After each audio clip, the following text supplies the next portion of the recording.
Chilli powder, ಸಖತ್ ಖಾರ ಬಣ್ಣ ಮತ್ತು ರುಚಿ ಆಚಿ ಚಿಲ್ಲಿ ಪೌಡರ್. ರಾಜ್ಯದಲ್ಲಿ ಆರ್ಎಸ್ಎಸ್ ಸಂಘಟನೆ ಬಲ ಕುಗ್ಗಿಸೋದಕ್ಕೆ ಅಂತ ಸರ್ಕಾರ ನಿರ್ಧಾರವನ್ನ ತೆಗೆದುಕೊಂಡಿದೆ. ಹೀಗಾಗಿ ಹಂತ ಹಂತವಾಗಿ ಬಲ ಕುಗ್ಗಿಸೋದಕ್ಕೆ ಪ್ಲಾನ್ ರೂಪಿಸಿರುವಂತ ಸರ್ಕಾರ ಮೊದಲಿಗೆ ತಮಿಳುನಾಡು ಮಾದರಿಯಲ್ಲಿ ಕಾನೂನು ರೂಪಿಸೋದಕ್ಕೆ ಚಿಂತನೆ ನಡೆಸಿದೆಯಂತೆ. ಇದರ ಸಾಧಕ ಬಾಧಕಗಳನ್ನ ಪರಿಶೀಲಿಸಿ ವರದಿ ನೀಡಬೇಕು ಅಂತ ಸಿಎಸ್ ಶಾಲಿನಿ ರಜನೀಶ್ ಅವರಿಗೆ ಸಿಎಂ ಸಿದ್ದರಾಮಯ್ಯ ತಾಕೀತು ಮಾಡಿದ್ದಾರೆ. ವರದಿಯ ನಂತರ ಸರ್ಕಾರಿ ಸ್ಥಳಗಳಲ್ಲಿ ಸಂಘದ ಪಥ ಸಂಚಲನಕ್ಕೆ ಮೊದಲನೇದಾಗಿ ಕಡಿವಾಣ ಬೀಳುತ್ತೆ. ಏಕಾಏಕಿ ಎಲ್ಲೆಂದರಲ್ಲಿ ಪಥ ಸಂಚಲನ ಮಾಡೋದಕ್ಕೆ ಸರ್ಕಾರದ ನಿರ್ಬಂಧ ಇರುತ್ತೆ. ಪೊಲೀಸ್ ಅನುಮತಿ ಪಡೆಯುವಂತೆ ನಿಯಮವನ್ನು ಸರ್ಕಾರ ರೂಪಿಸುತ್ತೆ. ನಂತರ ಕಾನೂನಿನ ಸಾಧಕ ಬಾಧಕಗಳನ್ನು ನೋಡಿಕೊಂಡು ಬ್ಯಾನ್ ಮಾಡುವಂತ ಪ್ರಯತ್ನವನ್ನು ಕೂಡ ಮಾಡಬೇಕು ಅಂತ ಸರ್ಕಾರ ಚಿಂತನೆ ನಡೆಸ್ತಾ ಇದೆಯಂತೆ. ಬ್ಯಾನ್ ಮಾಡುವಂತೆ ಕೇಂದ್ರದ ಮೇಲೆ ಒತ್ತಡ ಹೇರುವಂತ ತಂತ್ರಗಾರಿಕೆಗೆ ಮುಂದಾಗ್ತಾ ಇದ್ದಾರೆ.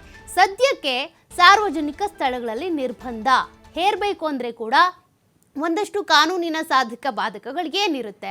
ತಮಿಳುನಾಡು ಸರ್ಕಾರ ಈ ಒಂದು ನಿರ್ಧಾರ ತೆಗೆದುಕೊಳ್ಳುವ ಮುನ್ನ ಯಾವ ರೀತಿಯಾಗಿ ಚಿಂತಿಸಿತ್ತು, ಅವಲೋಕನ ಮಾಡಿತ್ತು, ಇದ್ರ ಬಗ್ಗೆ ಇಲ್ಲೂ ಕೂಡ ಚರ್ಚೆ ಆಗಬೇಕಾಗುತ್ತೆ. ಹೀಗಾಗಿ ಸಿಎಸ್ಗೆ ಒಂದು ಸೂಚನೆಯನ್ನು ಕೊಟ್ಟಿದ್ದಾರಂತೆ. ಶಿವಕುಮಾರ್ ಡೀಟೇಲ್ಸ್ ಅನ್ನ ಕೊಡ್ತಾ ಇದ್ರು. ಶಿವ, ಈಗಾಗಲೇ ಆರ್ಎಸ್ಎಸ್ ಬ್ಯಾನ್ ವಿಚಾರಕ್ಕೆ ಸಂಬಂಧಪಟ್ಟಂತೆ ಸಾಕಷ್ಟು ಚರ್ಚೆ ಆಗ್ತಾ ಇದೆ. ಈ ಒಂದು ಚಟುವಟಿಕೆಗಳನ್ನ ಸಾರ್ವಜನಿಕ ಸ್ಥಳಗಳಲ್ಲಿ ಅಥವಾ ಈ ಗೌರ್ಮೆಂಟ್ ಸ್ಕೂಲ್ ಏನಿದ್ದಾವೆ, ಕಾಲೇಜ್ ಏನಿದ್ದಾವೆ ಅಲ್ಲಿ ಮಾಡಬಾರ್ದು ಅಂತ ಕೂಡ ಪ್ರಿಯಾಂಕ್ ಖರ್ಗೆ ಅವರು ಪತ್ರ ಬರೆದಿದ್ರು. ನಿನ್ನೆ ಕೂಡ ಚರ್ಚೆ ಆಗಿದೆಯಂತೆ. ಯಾವ ರೀತಿ ಇದನ್ನ ಅವಲೋಕನ ಮಾಡ್ತಾರೆ, ಯಾವ ರೀತಿ ವರದಿ ಕೊಡಬೇಕು ಅಂತೇಳಿ ಸೂಚನೆ ಕೊಡಲಾಗಿದೆ ಸಿಎಂ ಕಡೆಯಿಂದ. ಸಚಿವ ಪ್ರಿಯಾಂಕ್ ಖರ್ಗೆ ಅವರು ಮುಖ್ಯಮಂತ್ರಿಗಳಿಗೆ ಒಂದು ವರದಿಯನ್ನ ಕೊಟ್ಟಿದ್ರು. ಭಾನುವಾರ ಬೆಂಗಳೂರಿನ 100 ಭಾಗಗಳಲ್ಲಿ ಸಂಘ ಪರಿವಾರದ ಸದಸ್ಯರು ಪಥಸಂಚಲನವನ್ನ ಆಯೋಜನೆ ಮಾಡಿದ್ರು. ಸೊ ಅದರ ಹಿನ್ನೆಲೆಯಲ್ಲಿ 4ರಂದೇ ಪ್ರಿಯಾಂಕ್ ಖರ್ಗೆ ಅವರು ಮುಖ್ಯಮಂತ್ರಿಗಳಿಗೆ ಪತ್ರವನ್ನ ಬರೆದಿದ್ರು. ಸಾರ್ವಜನಿಕ ಸ್ಥಳಗಳು ಅಂದ್ರೆ ಸರ್ಕಾರಿ ಜಾಗಗಳಲ್ಲಿ ಈ ಒಂದು ಪಥಸಂಚಲನಕ್ಕೆ ಅವಕಾಶವನ್ನು ಮಾಡಿಕೊಡಬೇಡಿ. ಸಂಘ ಪರಿವಾರದ ಮೇಲೆ ಬೇರೆ ಬೇರೆ ರೀತಿಯಾದಂತ ಅನುಮಾನಗಳು ಇದೆ, ಹಾಗಾಗಿ ಅವಕಾಶವನ್ನ ಮಾಡಿಕೊಟ್ಟಿದ್ದೆ. ಆದ್ರೆ ಅದು ಮಕ್ಕಳ ಮನಸ್ಸಿನ ಮೇಲೆ ಮತ್ತೆ ಬೇರೆಯವರ ಮೇಲೂ ಕೂಡ ಪರಿಣಾಮಗಳನ್ನ ಬೀರುತ್ತೆ. ಇವತ್ತು ಸಂಘ ಪರಿವಾರ ಸಂಘ ಸಂಸ್ಥೆಯಾಗಿ ಉಳ್ಕೊಂಡಿಲ್ಲ, ಅದು ಪೊಲಿಟಿಕಲ್ ಸಂಸ್ಥೆಯಾಗಿ ಇವತ್ತು ರೂಪುಗೊಂಡಿದೆ. ಅದು ಪಕ್ಷಕ್ಕೆ ಸಹಕಾರವನ್ನ ಕೊಡ್ತಾ ಇದೆ, ಒಂದು ಪಕ್ಷಕ್ಕೆ ಅಂತೇಳಿ ಪ್ರಿಯಾಂಕ್ ಖರ್ಗೆ ಅವರು ಅದಕ್ಕೆ ಸಂಘದ ಕಾರ್ಯ ಚಟುವಟಿಕೆಗಳಿಗೆ ನಿಗಾ ಇಡಬೇಕು, ನಿಯಂತ್ರಣವನ್ನ ಹೇರಬೇಕು ಅಂತೇಳಿ ಪತ್ರವನ್ನ ಬರೆದಿದ್ರು. ಆ ಪತ್ರ ದೊಡ್ಡ ಮಟ್ಟದಲ್ಲಿ ಇವತ್ತು ಸದ್ದು ಮಾಡ್ತಾ ಇದೆ. ರಾಷ್ಟ್ರೀಯ ಮಟ್ಟದಲ್ಲೂ ಕೂಡ ಇವತ್ತು ಮಾಧ್ಯಮಗಳಲ್ಲಿ ವರದಿಯಾಗ್ತಾ ಇದೆ.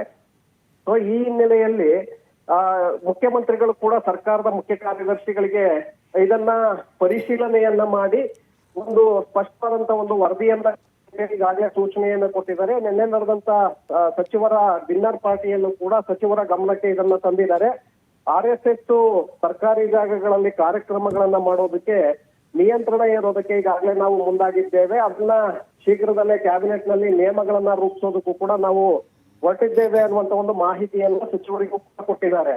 ಹಾಗಾಗಿ ತಮಿಳುನಾಡು ಮಾದರಿಯಲ್ಲಿ ತಮಿಳುನಾಡಿನಲ್ಲಿ ಈಗಾಗಲೇ ಚಾಲನೆಯಲ್ಲಿದೆ. ಸರ್ಕಾರಿ ಜಾಗಗಳು ಶಾಲೆಗಳಿರ್ಬೋದು, ಆಟದ ಮೈದಾನಗಳು ಮತ್ತೆ ಸಾರ್ವಜನಿಕ ಪಾರ್ಕ್ಗಳಿರ್ಬೋದು, ಇಂತಹ ಕಡೆಗಳಲ್ಲಿ ಸಾಮೂಹಿಕವಾಗಿ ಪಥಸಂಚಲನವನ್ನ ನಡೆಸೋದಕ್ಕೆ ಅಲ್ಲಿ ನಿರ್ಬಂಧ ಇದೆ. ಯಾಕೆಂದ್ರೆ ಯಾವುದೇ ಜಾಗಗಳಲ್ಲಿ ಪಥಸಂಚಲನವನ್ನ ನಡೆಸೋದಕ್ಕೆ ಅಥವಾ ಸಭೆಗಳನ್ನ ಮಾಡೋದಕ್ಕೆ ಅಲ್ಲಿ ಪೊಲೀಸರ ಅನುಮತಿಯನ್ನ ಕಡ್ಡಾಯವಾಗಿ ಪಡ್ಕೊಳ್ಬೇಕಾಗತ್ತೆ. ಪೊಲೀಸರ ಅನುಮತಿಯನ್ನ ಪಡ್ಕೊಳ್ಳದೆ ಕಾರ್ಯಕ್ರಮವನ್ನ ಮಾಡೋದಕ್ಕೆ ಅಲ್ಲಿ ಸಂಘ ಪರಿವಾರಕ್ಕೆ ಅವಕಾಶ ಇಲ್ಲ. ಸೊ ಅದೇ ಮಾದರಿಯಲ್ಲೇ ಕರ್ನಾಟಕದಲ್ಲೂ ಕೂಡ ತರಬೇಕು ಅನ್ನುವಂತ ನಿಟ್ಟಿನಲ್ಲಿ ಈಗ ಸಿದ್ದರಾಮಯ್ಯ ಅವರ ಸರ್ಕಾರ ಮುಂದಾಗಿದೆ. ಹಂತ ಹಂತವಾಗಿ ರಾಜ್ಯದಲ್ಲಿ ಅದನ್ನ ಸಂಪೂರ್ಣವಾಗಿ ಬ್ಯಾನ್ ಮಾಡಬೇಕು ಅನ್ನುವಂತ ನಿಟ್ಟಿನಲ್ಲೇ ರಾಜ್ಯ ಸರ್ಕಾರ ಕೂಡ ಚಿಂತನೆಯನ್ನ ಮಾಡುವಂತೆ ಕಾಣಿಸ್ತಾ ಇದೆ. ಹಾಗಾಗಿ ಮೊದಲ ಬಾರಿಗೆ ಸರ್ಕಾರಿ ಜಾಗಗಳಲ್ಲಿ ಇದಕ್ಕೆ ನಿಯಂತ್ರಣ ಏರುವಂತಹ ಒಂದು ನಿಯಮವನ್ನ ರೂಪಿಸೋದಕ್ಕೆ ಈಗಾಗಲೇ ಮುಂದಾಗಿರುವಂತದ್ದು ಬಹಳ ಸ್ಪಷ್ಟವಾಗಿದೆ. ಹಾಗಾಗಿ ಸರ್ಕಾರದ ಮುಖ್ಯ ಕಾರ್ಯದರ್ಶಿಗಳಿಗೆ ಮುಖ್ಯಮಂತ್ರಿಗಳು ಪರಿಶೀಲನೆ ಮಾಡೋದಕ್ಕೂ ಕೂಡ ಸೂಚನೆಯನ್ನ ಕೊಟ್ಟಿದ್ದಾರೆ. ಸೊ ಇಲ್ಲಿ ಸಂಘ ಪರಿವಾರ, ಯಾಕಂದ್ರೆ ಇವತ್ತು ಆರ್ಎಸ್ಎಸ್ ಇಡೀ ದೇಶದಲ್ಲಿ ದೊಡ್ಡ ಮಟ್ಟದಲ್ಲಿ ಬೆಳೆದಿದೆ. ಸೈಲೆಂಟ್ ಆಗಿಯೇ ಒಳಗಡೆ ಸಂಘಟನೆಯನ್ನ ಹೆಚ್ಚು ಮಾಡ್ತಾ ಇದೆ. ದೇಶಭಕ್ತಿ ರೂಪಿಸುವಂತ ಒಂದು ಪ್ರಯತ್ನವನ್ನು ಕೂಡ ಆರ್ಎಸ್ಎಸ್ ಮಾಡ್ತಾ ಇದೆ. ಆದ್ರೆ ಇತ್ತೀಚೆಗೆ ಅದು ಬಿಜೆಪಿ ಪರವಾಗಿ ಅದು ಸಹಕಾರವನ್ನ ಕೊಡ್ತಾ ಇದೆ ಅನ್ನುವಂತಹ ಆರೋಪಗಳು ಹೆಚ್ಚಾಗ್ತಾ ಇದೆ.